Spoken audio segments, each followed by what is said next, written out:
Now that we've seen DRS clusters, in this video we're going to take a look at adding high availability to our cluster. In DRS, what we're concerned with is distributing virtual machines amongst the hosts in the cluster so that we have a statistically even load balance. HA is a little bit different. HA doesn't use vMotion at all. HA is about monitoring the hosts and also monitoring the virtual machines running on that host in order to be able to restart them in the event that that host fails, or be able to restart a virtual machine in the event that it's not responding, whereas its VMware tools is actually not responding to VMware anymore.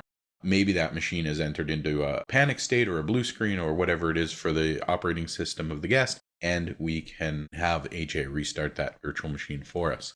So I already have a cluster created, so what I'm going to do is I'm just going to go into its settings and we're going to add HA along with DRS. So we'll see in our cluster features section of this dialog, we have an option, turn on vSphere HA.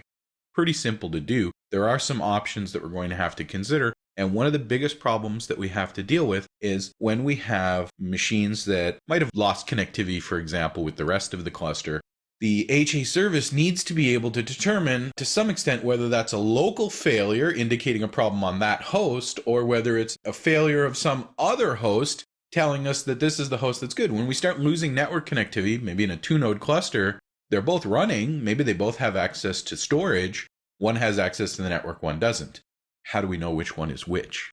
So one of the major issues that we have to figure out is how we're going to determine who has the best health state and try to make sure that those are the systems that are going to continue to stay up and operating, even if we have a partial failure of various components within the cluster. Let's go in and set the options. You'll see that I now have vSphere HA options inside this dialog. We'll see that we have a few things that we can set. The host monitoring is the fundamental feature of HA, so we don't want to turn that off. But if we were doing maintenance, if for some reason we didn't want HA to be active, we could turn it off.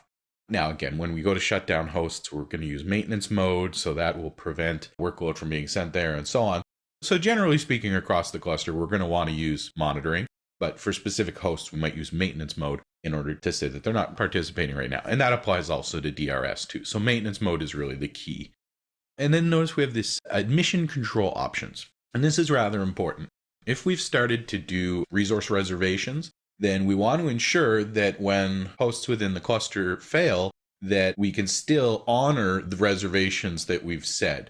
So in this case, what will happen is if we turn on admission control in the cluster, we can specify a certain amount of resources to set aside, and every time virtual machines start, there's going to be an additional calculation taken into account to determine whether or not the cluster can actually provide the resources that the virtual machine is asking. So we can specify whether we want to do that or not. I'm going to leave this enabled. You notice that you can specify a specific number of host failures that you're willing to tolerate. You'll also see that we have an option to specify a certain percentage of resources that are reserved as spare capacity. Or we could also designate specific failover hosts to always be used. Now we have to be a little bit careful because once we start using admission control, we're actually going to potentially not use those resources effectively as we might otherwise.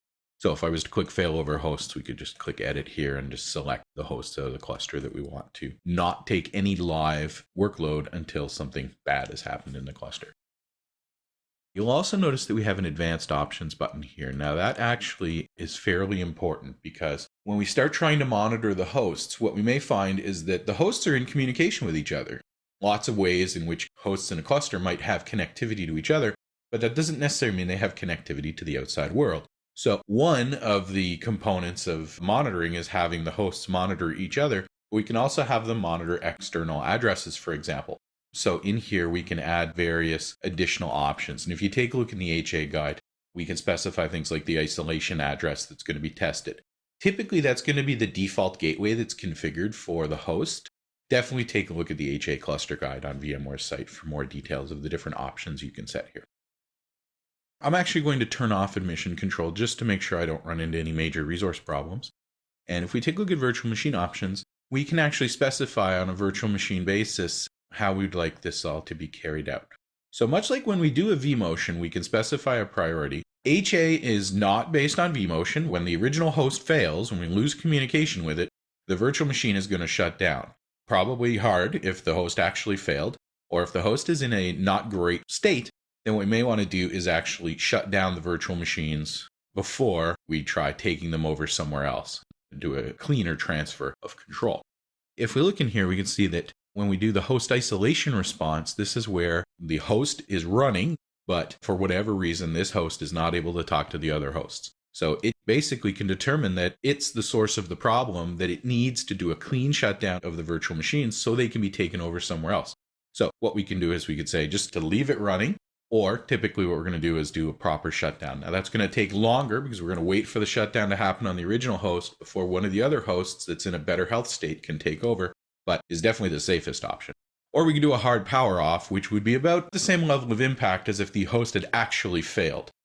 So we can specify what level of priority, how much resources should be applied while virtual machines are being restarted by HA.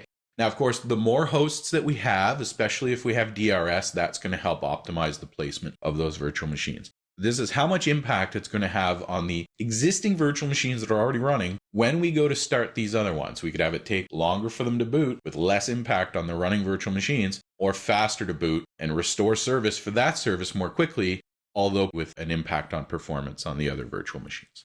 So in this case, I'll just leave that at medium. I've got my host isolation response. And if for whatever reason I have a virtual machine that I want to be more aggressive with, for example, maybe it's a domain controller or something like that, then what we might find is that specific virtual machines we want to be a higher priority maybe than others. Or for certain virtual machines that need to be shut down for safety, and then I have other virtual machines that maybe I could do a hard power off because everything those machines do is volatile in a RAM disk or something like that, then we could change the host isolation response for each VM as well. Now, it's very important to understand, however, if you go into the properties of a host, if you go into the configuration of a host, you have the option to set virtual machine startup and shutdown settings. That'll be done automatically. That does not work in HA. So we can configure a standalone ESXi host that when we start the host, it automatically starts its virtual machines. And of course, that's what you'd want. The general concept with an HA cluster is that it's available all the time, or something in the cluster should be available all the time for protecting that environment well and doing proper change management and have a disciplined operation.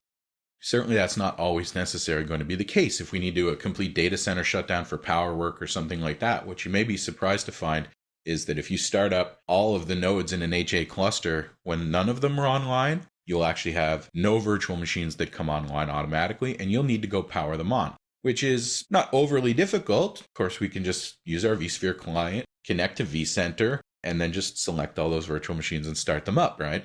Well, the biggest challenge that could come up here is where our vCenter is a virtual machine, and that's completely supported. That's a popular configuration. It's not necessarily the most scalable configuration. It's not an ideal configuration for everybody, but you could do it.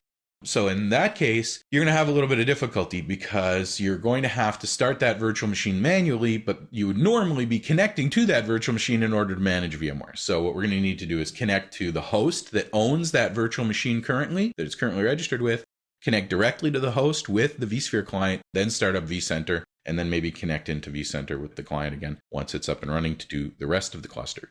This can be a little bit tricky when you're using DRS because, of course, DRS might be moving your vMotion virtual machine all over the place. That's supported and it works. HA can protect your vCenter virtual machine, so that's good. If one of your hosts fails and another was already running, then the vCenter will just be restarted on that other host. But a complete cold startup of the cluster is going to require you to actually manually intervene to bring up those virtual machines. So this can be a little bit tricky. Just a few more options here, and then we'll finish off this video and do some somewhat destructive testing, and we'll start shutting down hosts and see what happens to their workload. So under VM monitoring, we can actually have VMware Tools be monitored with a heartbeat, and if VMware Tools is not responding for whatever reason, that we can go ahead and have those virtual machines restarted. So we can choose VM monitoring, which monitors VM Tools. If your VM is actually running services that are integrated with VMware Tools that have integrated application monitoring, we can do heartbeating there as well. This is going to require specific support from your applications. So I'll leave that at VM monitoring. And then you'll also notice we can specify the monitoring sensitivity. So if we have a high sensitivity, it will look for virtual machines that are not responding for 30 seconds, and we'll restart them up to 3 times an hour. If we go to medium, we can see that it waits 1 minute to restart the virtual machine if the heartbeats aren't met. And then we can see that the HA restarts the virtual machine after 3 failures per day. This might be still a little bit overly aggressive, if you have a lot of load problems or anything like that in the virtual machine. If VMware Tools is not able to respond for some reason, we may have HA restarting that virtual machine and moving it somewhere else. So we want to be a little bit careful with all this. If we change it to low, then we can say it waits 2 minutes and does 3 restarts per week for that virtual machine. So this actually might not be terrible. If we have virtual machines that are blue screening or whatever the equivalent is in whatever other operating systems you're using, it's not necessarily something we just want to patch over by having VMware constantly restart it and move it around.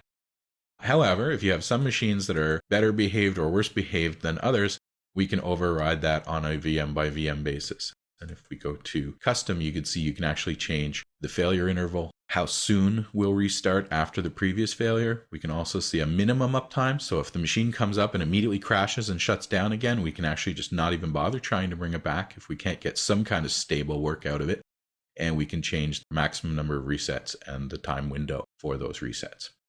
We also have an option here for data store heartbeating. This is going to help improve the safety. It's going to help improve the rigorousness of the health checking that the hosts are going to do when they go to come up by actually making sure that a specific number of data stores is available to each of the hosts that are in the cluster. When you initially set up HA, it will take any of the cluster data stores and will select them at random. If for whatever reason you have many data stores and maybe some are temporary and some are more important than others, we may want to go in and actually specify a specific number of data stores or tell it to just select any of the cluster data stores. So if we leave it at the default option, then we can go in and select the data store that we want and specify the ones that we prefer to use. Or you can say only select the preferred data stores and then select the ones that you prefer to use. So now that that's all been done and I've said okay, you'll see that we have a couple of tasks running, configuring vSphere HA on host 151 and also on 152. And we'll see that it's installing the HA agent. I'm going to let that run. We'll come back to it in another video, and then we'll take a look at troubleshooting the HA agent installation and then triggering some HA events and seeing how VMware responds.